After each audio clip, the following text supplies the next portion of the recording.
Bonjour et bienvenue sur la chaîne du chasseur d'étoiles de midi, chaîne de réflexion et d'humour sur les 12 coups de midi. Alors d'après Jean-Luc Reichmann, bien aujourd'hui c'est sa dernière émission, puisque normalement il décède aujourd'hui, si vous avez vu ma vidéo de ce matin, donc c'est prévu que normalement c'est le dernier jour de Jean-Luc Reichmann en vie. Alors est-ce que c'est ça? Est-ce qu'on verra plus tard? Donc Jean-Luc Reichmann, encore à la présentation. Le compagnon de Céline était là pour venir chercher les cadeaux. Céline était là, toujours aussi souriante. Donc voilà, on a pu voir le camion avec le disque d'un ah, c'était gros comme ça, gna gna gna. Et puis il y avait le lycée Godmichelet. Bon, passons. Allez, au coup d'envoi, la première question au plaston à DJ Lido pour en jouer. Donc bien sûr, c'était sur la bouche. Après, vous aviez Annick. Après sa nomination, quel Premier ministre a planté un pommier dans le jardin de Matignon? Elle a dit Chirac, c'était Édouard Philippe. Ensuite, vous aviez Gabriel, qui était venu avec ses amis de Gabriel. Alors, quelle est la part de Français engagés dans une association? Eh bien, c'était un quart, mais les seniors préfèrent s'abstenir de plus en plus. En plus, après, vous aviez Kelly, qui était venu avec ses grands-parents, qui étaient en visio pour Kelly. Quelle chanteuse se déclare? Bon, on s'en fout, c'est une question musicale, on s'en fout en général. Donc voilà. Après, la maîtresse de midi. Alors, Jean-Luc Reichmann. Ah oui, alors franchement, alors depuis que vous êtes dans le jeu, oh là là, qu'est-ce que vous êtes rayonnante, vous êtes, vous avez changé et tout, etc. Bon. Ça, il nous fait le coup maintenant à chaque fois. Oh là là là là là là, qu'est-ce que vous avez changé? Non, mais elle n'a pas pleuré, donc il l'a pris dans ses bras. Alors, dans leur tube de 2000, qu'est-ce que Jackie et Benji des Nègres Marrons faisaient calmement en se remémorant chaque instant? Eh bien, bien sûr, c'était le bilan et ils ont dansé. On a pu voir la maîtresse de midi qui danse. Oh là là. Ensuite, pour Annick, pourquoi Louis de Funès n'a pas incarné Astérix? Eh bien, parce qu'il ne voulait pas porter la moustache. Sur cette question, elle est passée au rouge. Qui dit rouge dit duel. Elle a pris Gabriel en duel, qui est tombé sur une question qui n'était pas évidente. Sur quelle musique sur quelle musique souhaitait danser Ida Ramenstein quand elle commanda à Ravel son œuvre la plus célèbre? Et donc, tout le monde aurait pu penser au boléro. Il a dit le flamenco et c'était le fandango. Et la maîtresse de midi l'avait deviné, mais je reviendrai sur ça sur une autre vidéo. Alors ensuite, Annick, Céline et Kelly se sont retrouvés coup par coup. Qui a vu sa vie portée à l'écran sur le cinéma? C'était Yves Montand, la mauvaise réponse. Ensuite, qu'est-ce qui s'appelle Isabelle? La mauvaise réponse, elle est partie directement dessus, c'était la fleur. Donc sur cette question, Kelly est passée au rouge.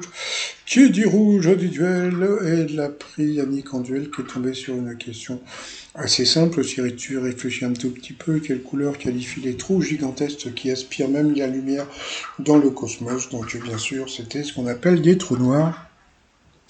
Donc bravo à Annie qui va se retrouver face à Céline. Alors chose assez rigolote, c'est que Annie, elle a l'air pas mal cultivée. Comment vont-ils faire pour se débarrasser d'elle? Eh bien, c'est à suivre après la publicité pour le coup fatal. À tout de suite. Allez, retour de pub. Allez, c'est parti pour la première question. Quel mot anglais désigne la personne qui prend les paris sur les champs de course?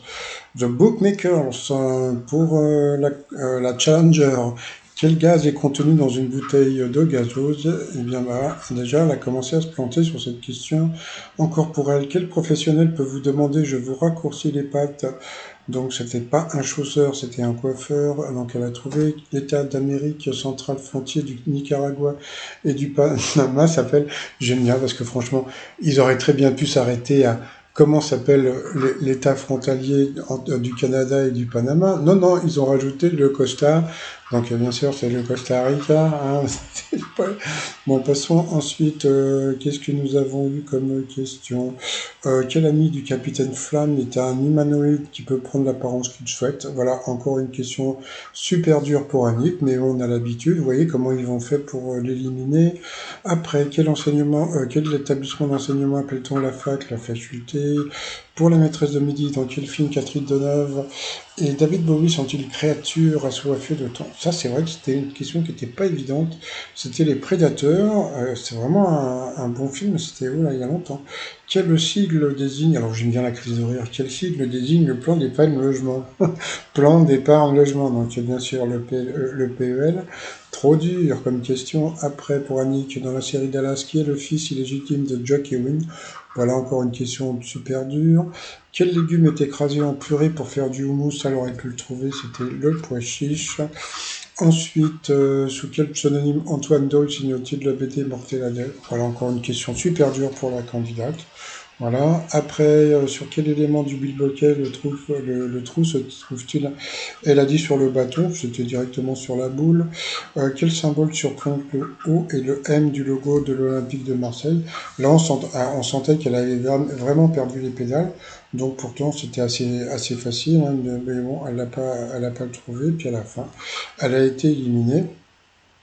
Et la maîtresse de midi, il lui restait 41 secondes. Mais bon, comme on a pu voir, eh bien, Annick a eu des questions beaucoup plus dures. Mais bon, ça, c'est une question. Bon, si je vous le rappelle, c'est pas pour dénigrer l'émission, hein. C'est vraiment pour que vous puissiez voir l'émission comme elle est réellement, quoi, tout simplement. Vous voyez, voilà. Allez, ensuite, par rapport au coup de maître, quand on commande un café au bistrot, que contient le verre que le serveur apporte avec l'espresso? Donc, bien sûr, c'était de l'eau. Ensuite, quel mot désigne un musicien particulièrement brillant, donc un virtuose? Encore une question facile. Comment s'appelle l'espace dépourvu de matière situé entre les astres?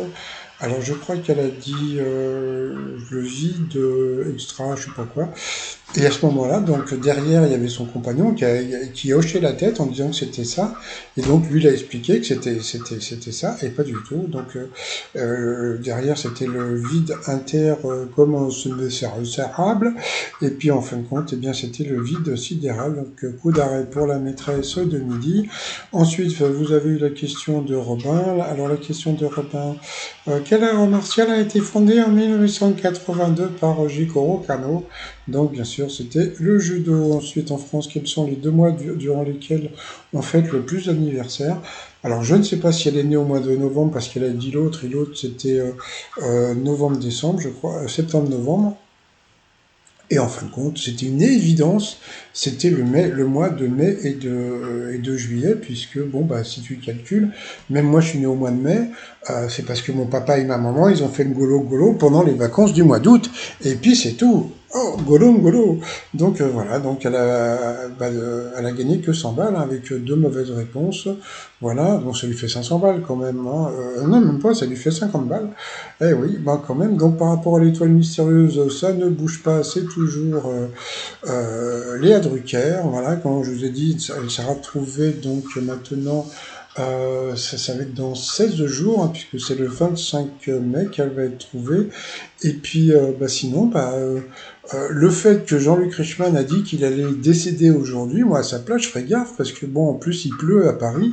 Si en plus, je sais pas, hein, donc moi à sa place, je ferais hyper attention, hein, donc attention à Jean-Luc Reichmann, parce que franchement, de balancer ce qu'il a fait hier, parce que bon, il aurait très bien pu laisser couler, parce que franchement, il a fait ce qu'on appelle l'effet Barbara Streisand, je crois.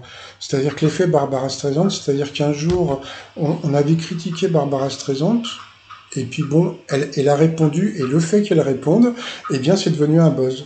Et si elle n'avait pas répondu, personne n'aurait repris le truc. Et bien là c'est pareil, c'est-à-dire que là, le fait d'avoir parlé de ce truc, tout le monde va le reprendre, et voilà. Alors est-ce que c'est bien, est-ce que c'est pas bien? Donc RIP, reste à la maison. Voilà. Allez, je vous dis à plus tard, bye bye.